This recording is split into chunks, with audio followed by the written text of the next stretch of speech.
Pertama, terima kasih saudara-saudara media, sahabatku semua, para jurnalis. Baru kami tiba dari kunjungan mendampingi Bapak Presiden ke Jordan.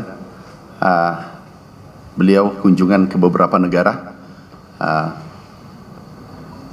Insya Allah kita akan perkuat hubungan bilateral, kita perkuat kerjasama kita dengan negara Jordan. Yang menarik adalah di sana water management, di sana kekurangan air tapi bisa memanage dengan baik sehingga produktif, sangat produktif. Nanti menterinya akan berkunjung ke Indonesia. Kita akan menukar informasi dan teknologi, khususnya kalau di Indonesia kita butuh ahli untuk water management dari sana. Itu yang paling penting. Yang kedua, kita mencoba, ini terobosan baru untuk gandum. Ini kita akan mencoba, kami sudah mengecek kecocokan agroclimate di seluruh Indonesia, kemudian mencari bibit unggul yang bisa kita kembangkan di Indonesia. Moga-moga ke depan gandum bisa tumbuh dengan baik. Kalau ini tumbuh, bisa kita ke depan itu mengurangi impor untuk gandum. Ini sangat bagus dan kami undang khusus ahli-ahli dari sana. Kemudian kita tukar informasi, tukar teknologi, karena kita juga punya keunggulan. Juga bahkan Menteri Pertaniannya Mr. Khalid mengatakan bahwa kami punya CPO yang produksi terbesar dunia, dan mereka mengatakan silahkan dikirim sebesar-besarnya sesuai kebutuhan Jordan, negara Jordan. Ini hubungan yang sangat baik. Oke, makasih. Ada pertanyaan? Pak, yang tadi soal gandum itu daerah, kalau dari Kementan sendiri sudah ada informasi belum sih Pak, daerah mana yang berpotensi buat ditanami gandum? Kita sudah ada uji coba di Jawa Tengah, kalau tidak salah NTT sudah ada ahli turun. Kemudian apalagi belum, Jawa Tengah, NTT, NTB kita akan coba. Kita mencari lahan yang cocok. Kalau ada cocok, kita langsung tidak lanjuti. Nah, itu akan menjadi bagian cetak sawah baru, semacam food estate itu, atau lahan dari masyarakat mana yang akan di... Apa aja bisa dimix, baru masyarakat boleh. Yang terpenting adalah kita ingin meningkatkan kesejahteraan masyarakat, itu yang terpenting. Dan ketahanan pangan kita harus kuat. Nah itu. Oke? Ada pertanyaan lain? Berapa? Nanti kita hitung. Dihitung dari produktivitas berapa, kebutuhan yang diimpor selama ini berapa. Kita hitung dengan baik. Pak, di antara semua komoditas, kenapa Indonesia memilih gandum, Pak? Kak, yang lain kan kita sudah produksi. Sekarang gandum ini kita impor kan. Nah, impor ini syukur-syukur kalau bisa tumbuh. Kenapa bukan kedelai, Pak? Kan kita impor cukup gede ya kedelai. Kedelai juga. Jadi kedelai juga nanti setelah padi, jagung kan alhamdulillah kan. Sekarang sudah tahu nggak informasi terakhir tentang stok kita? Belum. Sekarang stok kita beras di gudang Bulog hari ini 2,8 juta ton. Itu tinggi banget. Dan kita hitung 13 hari ke depan, tanggal 1 kemungkinan, menurut laporan kami terima, kami kunjungan kemarin, itu 3,3 juta ton lebih. Dan ini mungkin tertinggi 10-20 tahun stok kita di gudang. Nah, jadi itu selesai. Kemudian nanti jagung juga, maaf kelihatan jagung agak harga turun ya, karena produksi naik. Ini kita selesaikan.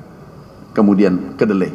Nah, gandum kita mulai mencari lahan, menyesuaikan bibit yang cocok hidup di Indonesia, daerah tropis. Kalau itu kita temukan, ini berkah bagi Indonesia. Kenapa mencontoh di Jordan, Pak? Apakah di sana berhasil mengembangkan gandum? Jadi gini, ini kan daerah-daerah kering. Mereka ahli dalam, jadi bukan gandum saja, mereka ahli dalam mengelola air yang sangat minim. Bayangkan airnya kecil banget, tapi bisa dikelola dengan model drip irrigation. Kalau untuk pertumbuhan dan tanahnya subur-subur, tanamannya subur-subur. Drip irrigation, irigasi ini di dalamnya ada pupuk, unsur hara, di dalamnya ada air, tetapi itu langsung ke tanaman. Mungkin airnya cuma 20%, 10%, langsung ke tanaman. Nah ini jadi yang kita akan pelajari adalah dia menggunakan air seminimal mungkin. Nah itu kata kuncinya. Bukan karena dia produksi sayur, dia ekspor sayur-sayur ke negara-negara tetangga. Dan dia juga produksi susu, kemudian kambing, itu ekspor juga ke negara tetangga. Nah, ini menarik. Pak, yang ditawarkan oleh Yordania selain teknologi, apa aksitan atau dalam bentuk kerjasama? Kita ada pospat, dia harga termurah di dunia. Mungkin di situ kerja. Ini poin penting 2, irigasi, water management dengan pospat, apalagi potas ya, bahan baku.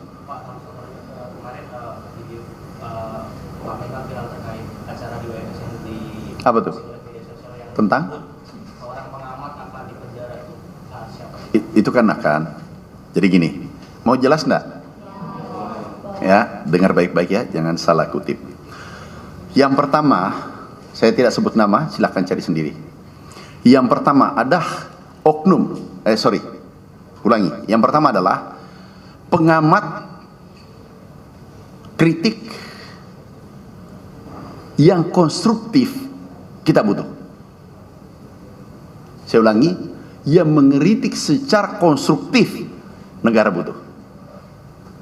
Kritik membangun, kita sangat butuh. Karena sukses tidak bisa berjalan sendirian. Ini harus kolaborasi siapapun, termasuk pengamat. Dan saya berterima kasih kepada beberapa pengamat yang memberikan masukan pada pertanian. Contoh, mereka mengamat, memberikan kritikan, tapi kami terima kasih. Kenapa?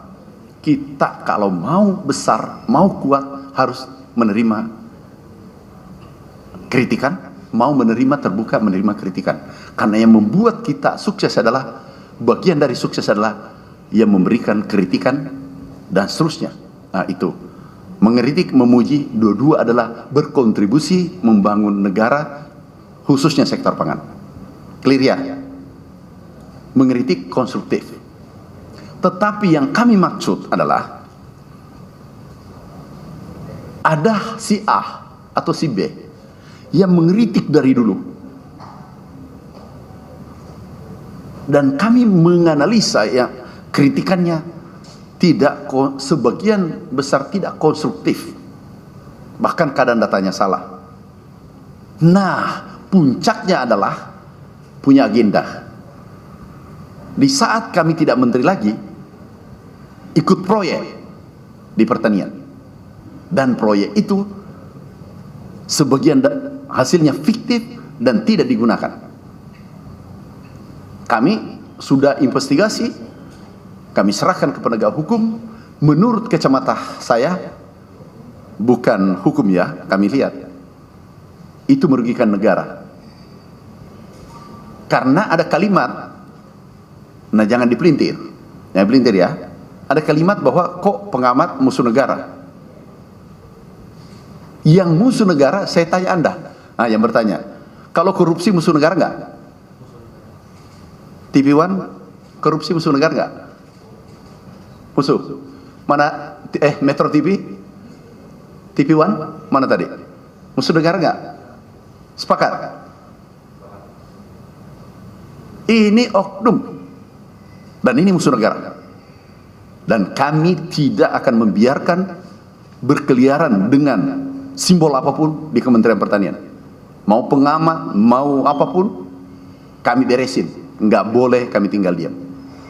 Itu yang saya maksud. Oke. Berarti si pengamat itu bukan penjara karena ada terlibat di obor fiktif itu, bukan gara-gara pandangan dan komentar. Oh bukan, karena korupsi, titik. Langsung iya semua, selesai kan? Masa jauh-jauh aku, tidak mungkin aku mengeluarkan statement. Tapi baguslah Anda tanya. Saya lagi di luar negeri ditanya banyak wartawan, Pak hari ini, sudahlah tunggu aku. bukan karena mengamatnya. Kalau ada mengamat pertanian, ini menarik, tolong ditulis juga. Ada seorang profesor memberi masukan, Pak Mentan ada yang minta fee di kantornya. Aku lacak, aku pecat. Sekarang tersangka. Dan Anda boleh cek, cari sendiri. Aku sudah tanda tangan pemecatannya dan tersangka. Surat tersangkanya sudah? Siap, sudah. Itu. Jadi terima kasih kalau ada yang memberi masukan. Berani bermain-main, pasti kami beresin. Jangankan pengamat, pegawai sendiri aku pecat. Padahal dia anakku, anak kandungku, harus saya pecat. Apalagi pengamat masuk bermain-main, mau korupsi di pertanian, aku beresin. Clear? Sepakat kan, musuh negara? Ada berani wartawan mengatakan bukan musuh negara? Masih ada? Nggak ada ya? Izin Pak, selain untuk gandum tadi ada produk peternakan atau produk hewani yang dialihkan dari. Jadi ini kesimpulannya adalah nih, komoditas perkebunan strategis yang demand-nya tinggi tingkat dunia, ini kita fokus untuk rehab, replanting, kemudian kita tanam baru, lahan baru, kemudian kita pemeliharaan yang baik. Kenapa? Ini menghasilkan devisa. Saya ulangi, komoditas kami sudah inventarisir, itu ada 10 komoditas strategis yang demand-nya tinggi tingkat dunia, bukan Indonesia saja. Termasuk kakao, kelapa dalam, pala, kelapa sawit, ubi, kita inventarisir. Apa tujuan kita? Meningkatkan ekspor. Apa? Sektor peternakan dari yang diagendakan dari Orgadia tadi. Nanti kita diskusi teknis nanti, pertanian, peternakan, perkebunan, pengairan. Kita diskusi karena beliau akan berkunjung ke sini. Pak, tadi kan dijelaskan kalau misalnya Yordania udah minat untuk CPO kan Pak. Dari hasil kemarin tuh udah ada kayak pembahasan berapa sih yang akan potensi di ekspor. Nanti teknis, intinya berapapun kebutuhan beliau mereka terbuka. Udah, baik banget. Oke, ada lagi yang lain? Pak, terkait pupuk yang direncanakan kan berarti tadi ada hubungan dengan fosfat. Ini nanti kelanjutannya gimana? Kontrak panjang atau lanjut bagaimana? Kalau bisa, kalau saya, kalau memang menguntungkan negara, kita kontrak aja. Samsam. Kenapa? Itu harganya kita cek itu murah. Memang yang nanti kita hitung baik itu jarak agak jauh dibanding negara lain. Tapi kalau bisa lebih murah, kenapa tidak? Kita tidak punya kepentingan yang lain. Itu perintah Bapak Presiden, kecuali kepentingan rakyat Indonesia. Dan kami sangat percaya diri sekarang bergerak. Kenapa? Perintah Bapak jelas.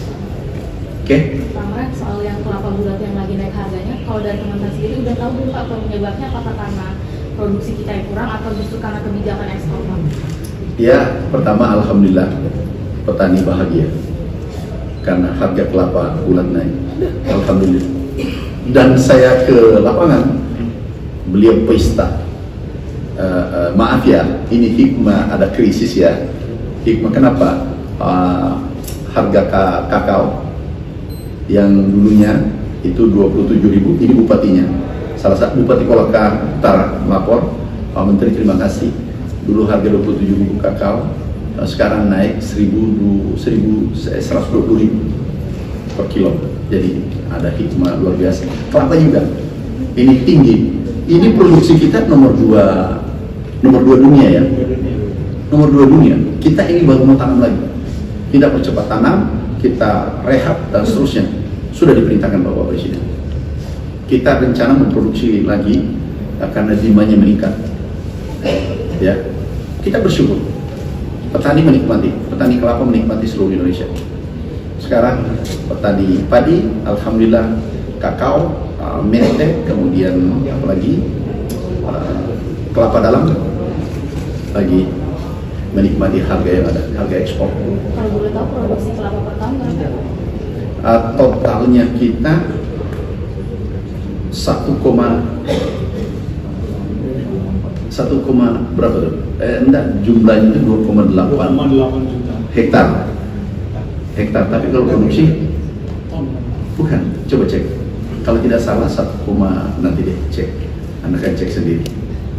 Bisa cek sendiri kalau produksi.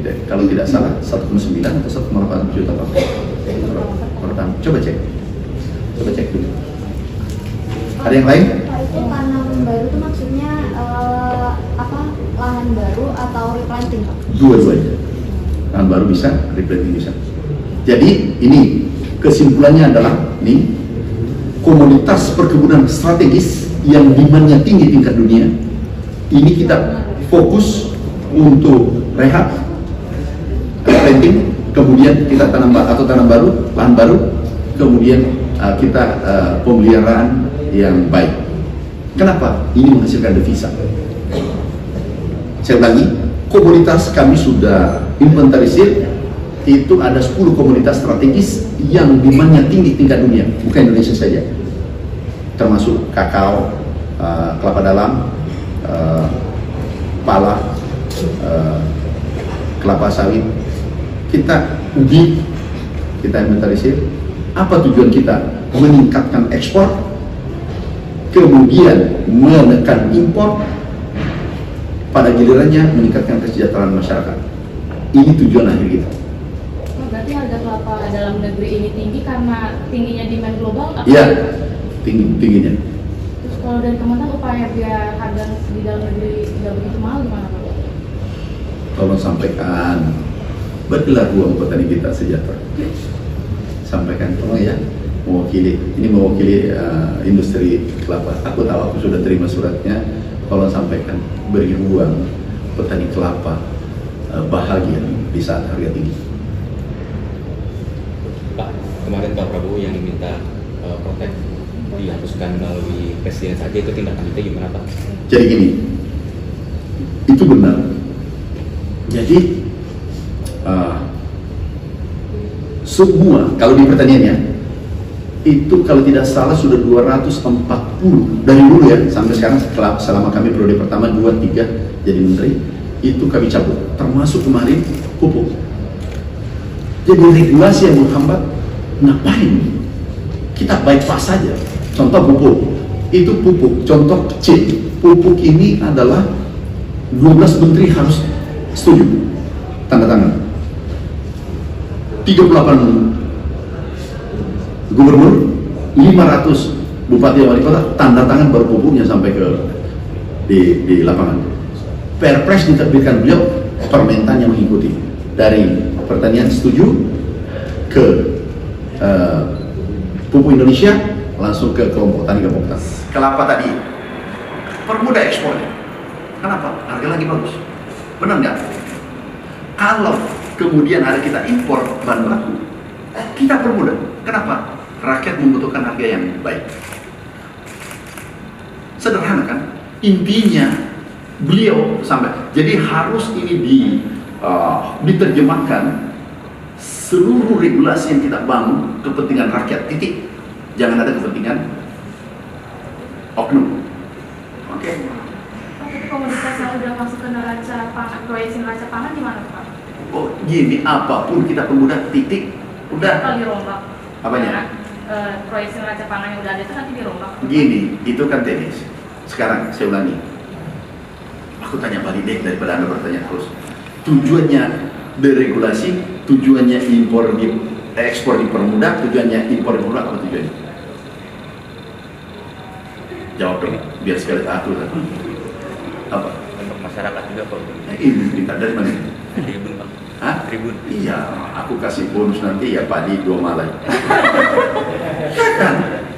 Jadi prinsip bekerja kita adalah apa sih tujuannya? Bagaimana meningkatkan kesejahteraan petani Indonesia untuk pangan dan menggerakkan ekonomi rakyat. Itu kita kesana. Jadi ini fleksibel kan? Contoh, kita produksi beras. Aku tanya, Mbak dari mana? Bisnis. Aku tanya, ini bisnis enak. Bisnis. Aku tanya, Anda bertanya pertanyaan. Dari sekian pertanyaan Anda, satu aja pertanyaan. Oke? Sekarang nih, sudah produksi beras surplus, cadangan masuk. Cadangan banyak nih, tertinggi. Gimana menurut Anda? Kita harus impor atau gimana? sudah tulis di situ. Itu maksudnya Bapak Presiden. Merugikan nggak rakyat kalau aku buka kuota impor? Sudah tulis di situ. Tulis tak merugikan. Jadi Pak Menteri tanya saya, ini, jawaban saya begini. Tulis gitu. Berarti kan? Ada pertanyaan lain? Biar puas. Soal potensi ekspor CPO tadi, bagaimana Kementerian memanfaatkan potensi, kemudian bagaimana kesiapan dari petani sawit ini? Kita sangat siap. Kenapa? Ingat, CPO sekarang berjaya. Ada solusi. Tahu solusinya? Kita membuat biofuel refinery B40. Tahu B40? Ini butuh sekian juta. Kalau B50 butuh CPO 5,3 juta ton. Saya ulangi ya, saya konstruksi ya. Kita ekspor 26 juta ton CPO. Selesai ya. Kita processing di dalam 20 juta ton. Totalnya 46 juta ton. Biofuel itu kita butuh 5,3 juta ton. Artinya ekspor ini aku tarik kan 5,3 juta. Benar nggak? Ya kan? Aku tarik 5,3 juta, kemudian dikonversi menjadi biofuel untuk energi. Tentu terkontraksi pasar dunia kan? Iya kan? Berarti nggak ada masalah kan? Ada kebijakan tarif perang, nggak masalah bagi pertanian.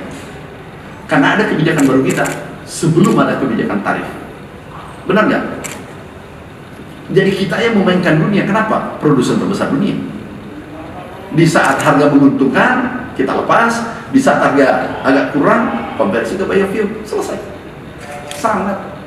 Ini momentum kita gunakan dengan baik. Oke, ada yang lain? Cukup ya?